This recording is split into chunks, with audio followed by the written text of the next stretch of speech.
Comenzamos Quién es Quién a través de Diamante FM 98.7 y TNU. Gustavo Vanescañán, que le habla de salud, le agradece que una vez más esté junto a nosotros compartiendo este programa. El día de hoy recibimos al ministro de Transporte y Obras Públicas, Víctor Rossi. Gracias por estar en Quién es Quién. Un gusto estar con ustedes. Es la segunda vez que usted asume como ministro.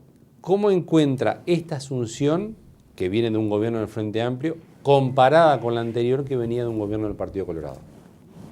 Y bueno, ha cambiado el Uruguay y por lo tanto ha cambiado también la realidad del país, las necesidades del país, las oportunidades del Ministerio de Transporte, las urgencias del Ministerio de Transporte. Me resulta difícil hacer ¿Pero más una ordenado, comparación. menos ordenado, más o menos igual? El ministerio es un ministerio muy importante, muy potente, es un ministerio que siempre está trabajando, generando, abordando desafíos y por lo tanto es un ministerio con mucho movimiento interno y bueno, y nosotros tratamos de sumarnos para, si es posible, ponerle más bríos. ¿Lo encontró mejor que cuando el Partido Colorado se lo entregó o no?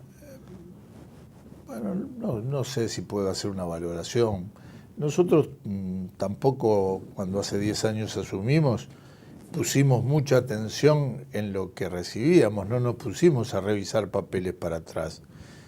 Y ahora también tenemos un gran compromiso, que es ese compromiso que se instaló en la sociedad uruguaya, que es uno de los temas además en el cual han coincidido todas las opiniones políticas, y es el compromiso de multiplicar el esfuerzo por lograr un nivel superior de servicio en la red vial. No tenemos tiempo de estar buscando detalles para atrás. Sin embargo, usted antes de asumir dijo en varias entrevistas que iba a hacer una auditoría cuando asumiera su cargo. Y así pasó, con una aclaración, que la auditoría la hicieron las propias autoridades salientes en la fecha como parte de la transición.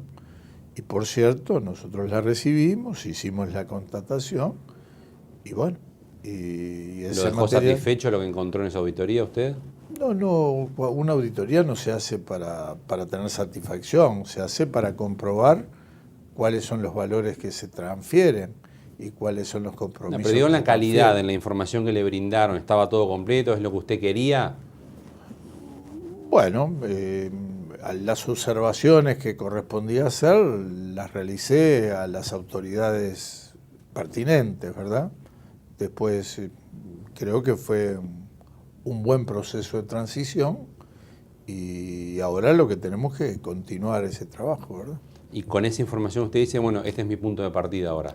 Claro, y sí, uno cuando asume, junto con la llave y con toda esa información, asume una responsabilidad que para mí es un motivo de orgullo, es un honor, pero que es fundamentalmente una responsabilidad y un compromiso de trabajo. No encontró ninguna irregularidad esa auditoría, estaba todo perfecto en el ministerio. En algún caso constaba las observaciones que en la propia auditoría marcaban algunas necesidad de corregir algunos asuntos. Ninguna cosa que rondara con lo delictivo o con lo no ético. En absoluto. Eso estaba todo bien en esa área. Desde ese punto de vista, en absoluto. Si usted hubiera encontrado algo así, ¿hubiera hecho la denuncia penal correspondiente? Tengo la obligación. Aunque fuera del Frente Amplio, su antecesor.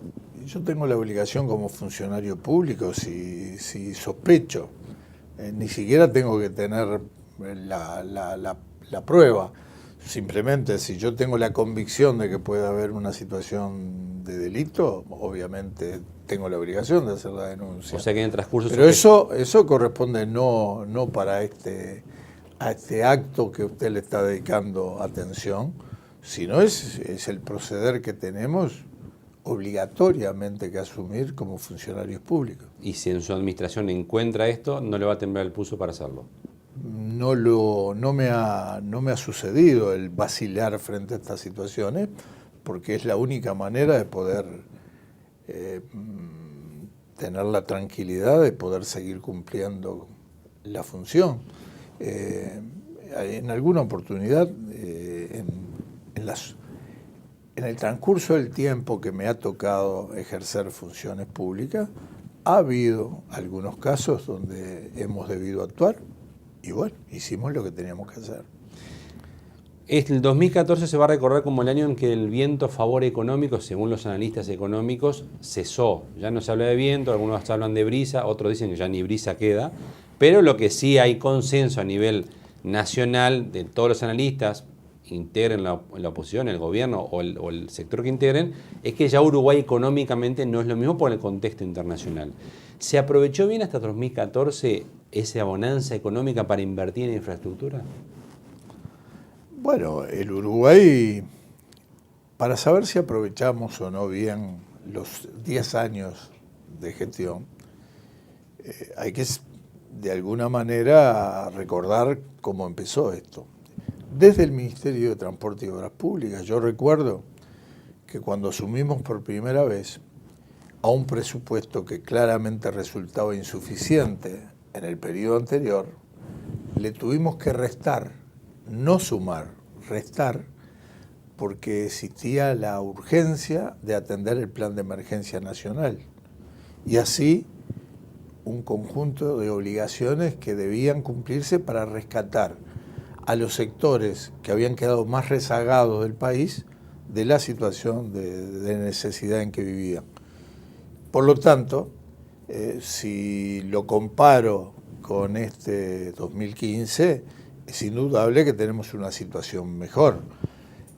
Si no aumentara en nada el presupuesto, el quinquenal pasado fue la cifra más alta de inversión que el Ministerio de Transporte y Obras Públicas manejó en su historia. Por lo tanto, solo con mantener esa cifra ya estaría siendo muy superior a la que hace 10 años disponíamos.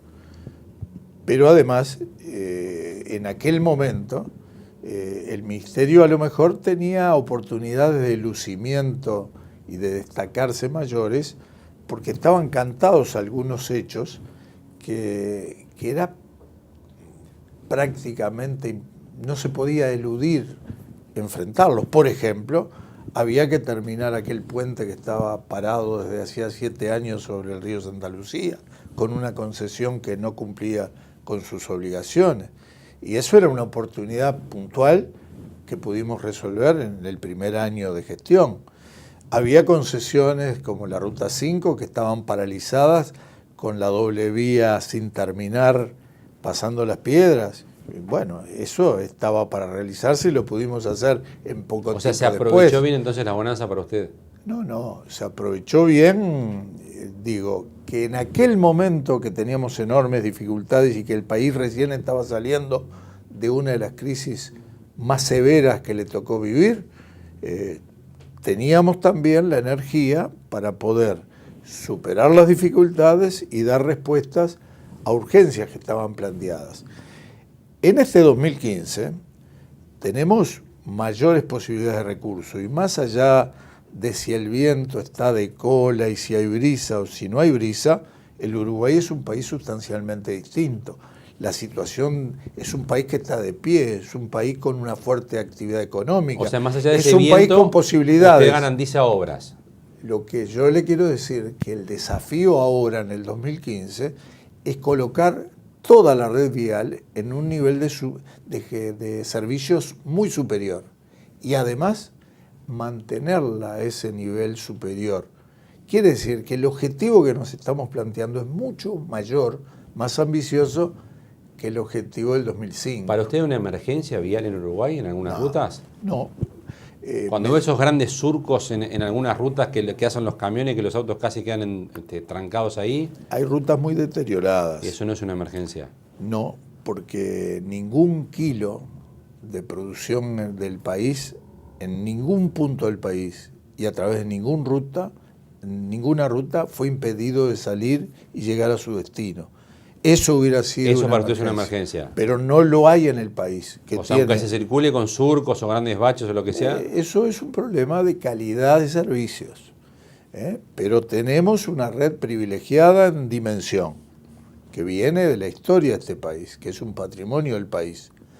Y tenemos, en la realidad de hoy, una situación donde no se diferencia demasiado de lo que era la situación en el 2000 o en 1995, porque hay un 50% de rutas en buena y muy buena situación y un 50% de rutas en regular y mala situación. Eso es histórico. Lo distinto es que ahora hay una carga y un movimiento fruto de ese país que creció y que generó producción que es varias veces mayor. Y los camiones entonces se suceden sin cesar y usted lo puede comprobar en cualquier carretera, y en esas condiciones el riesgo que tenemos, la urgencia que tenemos, las situaciones críticas que se nos pueden generar, como algunas se ha generado, pueden llegar aceleradamente y entonces ya no podemos esperar más. En el gobierno anterior se hablaba de una de las ideas que manejaba era el que rompe paga. O sea, cobrarle a quienes producen la mayor parte del daño en las rutas justamente el financiamiento de esa reparación. ¿Usted está de acuerdo con eso?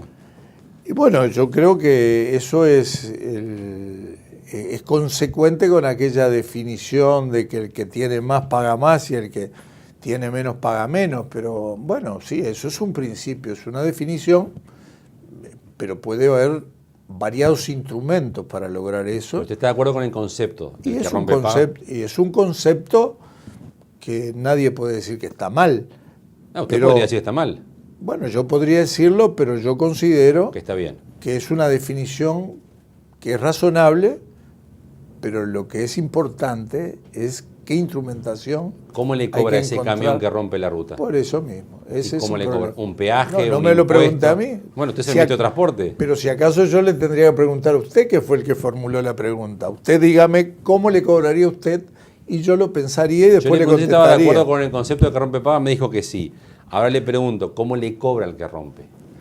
Bueno, hay distintos mecanismos. Le puedo cobrar, como algunos han dicho, en el combustible, le puedo cobrar con una tasa sobre la carga, le puedo cobrar en la patente de rodado, le puedo cobrar. Hay muchas formas. ¿Usted no descarta ninguno de sus instrumentos? No, yo estoy trabajando para ver de qué manera logramos sostener un sistema de mantenimiento que me permita mantener las rutas en buena calidad. Pero los instrumentos que enumeró recién no descarta ninguno usted. Usted no dice no le pongo un impuesto al combustible. No descarto ninguno, ni afirmo que voy a utilizar ninguno, porque llegado su momento vamos a hablar de esto. Pero ahora estamos concentrados en preparar los llamados. ¿Esto es más justo para usted? No. ¿Que el que rompe pague? ¿Que el sistema actual que todos pagan aunque no usen las rutas? No es un problema de justicia, no sé. No le puedo dar esa respuesta. Yo lo que le puedo hay autos, decir, por ejemplo, o motos que pagan impuestos como paga todo el mundo y también pagan para reparar rutas y nunca tocan esa ruta. Bueno, también es cierto que tenemos un sistema de salud solidario, donde quienes aportamos determinada cantidad de dinero tal vez supere lo que nosotros mismos gastamos o incluso el valor de una afiliación de mutualista, pero lo hacemos porque la sociedad toda tiene que tener salud. Y así en otros rubros, bueno, es una política que creo que en una sociedad, para que la sociedad funcione, existe. Por lo tanto, en esta materia, yo no quiero entrar en lo que sería para mí un corral de rama, es discutir lo que a lo mejor convendría hacer. Llegado el momento, nosotros vamos a hacer propuestas. Hoy, le vuelvo a intentar explicarle, estamos concentrados en la elaboración del presupuesto y en su administración y en la preparación de 3 o 4 líneas para facilitar la inversión privada. ¿Y usted no descarta ninguna alternativa para esa financiación? Después, es cierto, no descarto ninguna. Aunque sea un impuesto, aunque sea un peaje, aunque sea lo que sea. No descarto nada, no debo descartar nada. Tengo que tener la cabeza bien abierta y mirando todos los instrumentos posibles para utilizarlos en el momento oportuno y en la medida de las necesidades. ¿Y estas 5 alternativas que usted manejó tampoco las descarta? ¿Cuáles son las 5? La que me dijo, un impuesto a los combustibles, los peajes, todo eso como usted me enumeró. Y algunas, de hecho, ya están funcionando. Y usted no descarta aplicar ninguna de esas 5 tampoco. No, no descarto nada. ¿Le invito a una pausa? ¿Cómo no? Continuamos a partir de la misma aquí en Quién es Quién con el ministro de Transporte y Obras Públicas, Víctor Rossi.